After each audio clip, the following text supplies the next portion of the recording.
Salam alaihim, Bisem Yesua Hamasiah, salam sejahtera di dalam nama Tuhan Yesus Kristus. Saya Pendeta Henry Tandianta, MBS. Sebelum saya melanjutkan khotbah ini, saya mau menjawab dulu ya. Pak HTD, itu di TikTok heboh itu, kenapa Anda tidak masuk di TikTok gitu ya? Ya, pertama saya mau jelaskan bahwa kami tidak mata duitan. Anda pikir lalu cari duit dari TikTok, dari YouTube? Kagak, saudara ya. Kalau toh kami masuk TikTok tidak aktif terus cari follower atau saudara-saudara ikut ya follower kami di TikTok, sudahlah kayak begitu ya. Ingat, kami tidak cari pengikut, kami tidak cari duit ya. Kalau gereja itu cari pengikut karena berharap nanti bayar persepuluhan toh. Kami tidak memungut persepuluhan, gereja kami dilarang memungut persepuluhan. Jadi saya tidak cari pengikut, saya tidak cari duit dari pemberitaan firman Tuhan. Tidak boleh ya. Jadi saudara-saudara yang mau bergabung dengan GAAE ya orang-orang yang benar-benar rindu kebenaran. Nah, termasuk soal ini. Begini, konsili dan kanonisasi itu produk iblis. Hasil dari iblis ya. Kanonisasi dan konsili terjadi tahun abad keempat ya nggak tahulah mau tahun berapa, waktu itu belum ada catatannya ya. Pokoknya sekitar abad keempat. Dimotori oleh Bapak Gereja. Dia bukan nabi, bukan rasul. Catat baik-baik, Bapak Gereja itu bukan nabi, bukan rasul, bukan orang yang ditunjuk oleh Yesus jadi alatnya. Beda dengan Paulus. Kalau Paulus itu ditunjuk oleh Yesus menjadi alatnya di dalam Kisah 9 ayat 15. Jadi konsili mereka memunculkan hasil yang disebut Allah itu apapun sebutannya, 3 pribadi, 3 biji, 3 tunggal, 3 hakikat, 3 manifestasi, 3 entitas apapun ya.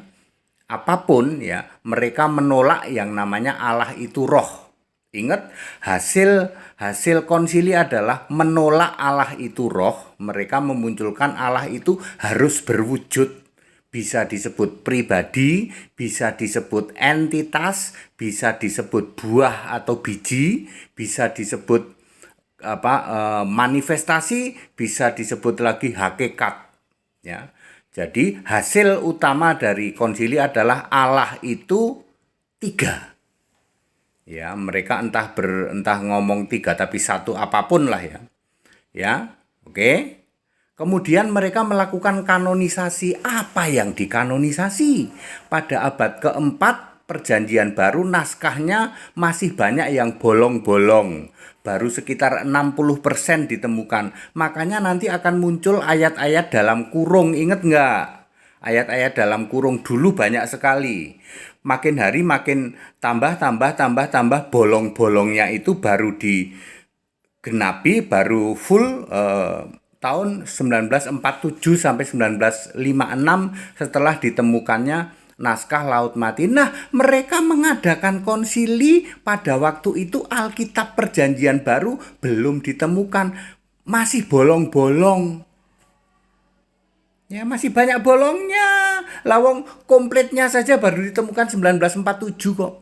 Makanya mereka mengadakan kanonisasi, yaitu waktu itu Alkitab itu Perjanjian Baru cuma 4 ya, Matius, Markus, Lukas, Yahya, MMLY itu ya. Kemudian ditambah dengan Deuterokanonika, kemudian ditambah dengan kitab-kitab entah berantah seperti kitab Barnabas, kitab Lukius, kitab Nathanael dan lain sebagainya. Lalu mereka kanonisasi, katanya inilah Alkitab, kitab-kitab dalam Alkitab yang dikanonisasi, yang disahkan oleh konsili. Ingat, mereka bukan nabi, mereka bukan rasul, mereka bukan yang ditunjuk oleh Yesus. Hasilnya Setelah nanti naskah Laut Mati ditemukan tahun 947 sampai 1947 sampai 1956, barulah mereka kebakaran jenggot.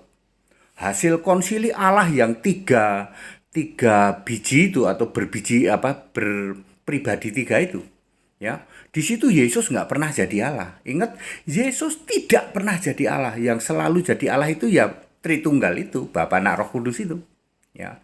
Lalu setelah ditemukannya naskah Laut Mati, mereka kebakaran jenggot. Ternyata Yesus itu Allah. Dari sebelum segala abad, sekarang sampai selama-lamanya. Yudas 1 ayat 25. Makanya semua pendukung konsili, semua pendukung kanonisasi sangat membenci Alkitab LAI.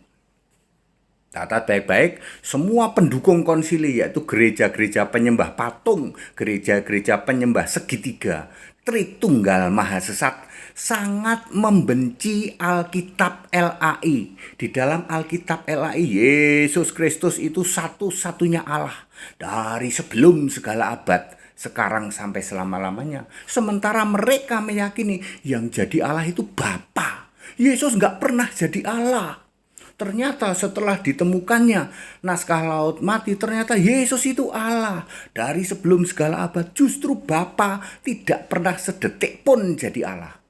Mereka sangat membenci Alkitab LAI. Sampai hari ini semua pendukung konsili, semua pendukung kanonisasi, yaitu para penyembah patung, para penyembah Allah segitiga, Tritunggal Maha Sesat, pembenci Alkitab LAI. Karena mereka sekarang ketahuan ternyata Allah itu Yesus. Ternyata Bapa tidak pernah jadi Allah, sedetik pun tidak pernah. Ya, jadi konsili kanonisasi itu produksi apa? Produk iblis. Makanya Yesus sudah berkata, iblis bapamu. Kalian yang tidak percaya bahwa akulah Allah. Ya, Yohanes 8 ayat 24. Akulah Allah, kamu pelintir, akulah Bapa. Inilah hidup yang kekal itu, yang mengenal engkau satu-satunya Allah. Engkau itu Allah yang mengutus Yesus. Dipelintir mengenal engkau, yaitu Bapa, satu-satunya Allah yang benar. Allah yang benar tidak pernah Bapa. Allah yang benar itu dulu Yahweh, Yeremia 10 ayat 10. Lalu Yohanes 17 ayat 3, Allah yang benar itu engkau. Engkau yang mengutus Yesus itu adalah Allah. Yohanes 6 ayat 29. Yang mengutus Yesus adalah Yesus sendiri. Yohanes 12 ayat 45. Siapa lihat aku, lihat yang mengutus aku. Allah yang benar satu. Yohanes 5 ayat 20. Allah yang benar itu Yesus. Allah yang benar tidak pernah berubah. Allah yang benar itu dari dulu adalah Yahweh, lalu Yesus, ya. Lalu sampai sekarang tetap Yesus. Jadi Allah yang benar itu Yesus apa Bapa? Yesus.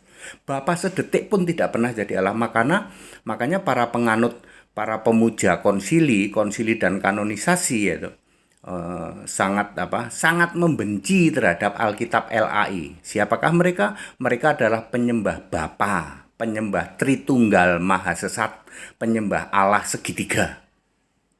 Tidak ada di Alkitab semua itu. Ajaran yang benar harus Efesus 2 ayat 20. Ajaran para nabi, para rasul, dan Kristus Yesus jadi batu penjuru.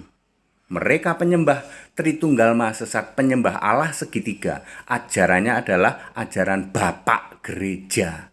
Dia bukan nabi, dia bukan rasul. Dengan Tertulianus jadi batu penjuru. Mestinya Yesus jadi batu penjuru, bukan Tertulianus. Ajaran itu mestinya para nabi, para rasul. Efesus 2 ayat 20. Mereka mendasarkan ajaran gereja dari bapak-bapak gereja. Dia bukan nabi, bukan rasul.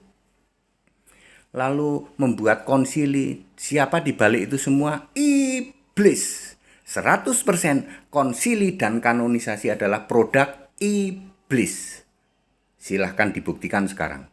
Ternyata hasil konsili kanonisasi yang Allah tiga biji itu ternyata tidak ada di Alkitab. Allah itu satu, Allah itu esa dan punya nama Yesus Kristus. Very clear? Sangat simple. Ya. Jadi valid 100%. Kanonisasi dan konsili adalah produk iblis 100%. That's it. Segala hormat kemuliaan untuk Yesus Kristus, satu-satunya Allah yang benar. Haleluya, amin.